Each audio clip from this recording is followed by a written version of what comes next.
At the end of the day, the most valuable thing an edge rusher can do is pressure the quarterback, and players have carved out entire careers doing just that. However, you can't be a starting edge without being well-rounded. Does Josaiah Stewart have enough in his game to be a starter? Find out in this 2-minute drill.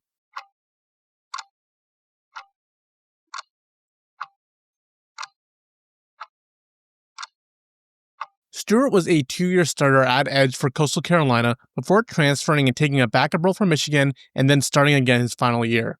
Coming in at 6 foot and around 240 pounds, Stewart is an undersized edge rusher who uses his speed and hustle in order to make plays happen. Stewart is pretty much all speed, but understands that most tackles don't have the foot speed to keep up with him and switches it up to inside moves and speed to power to keep blockers guessing. As a multi-year starter, he's well-versed in changing up his approach, but his bread and butter will be straight speed. He sets everything up with his naturally quick first step, which allows him to beat offensive tackles through the outside shoulder.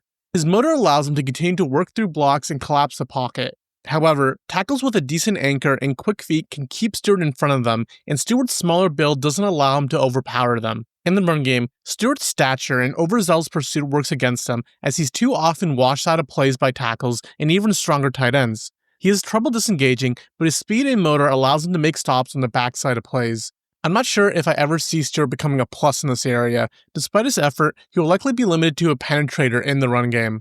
Stewart's best fit as a starter is fulfilling the typical roles of a 3-4 outside linebacker, which includes dropping back into coverage, which he's capable of doing in shallow man or zones, but may have trouble carrying players upfield.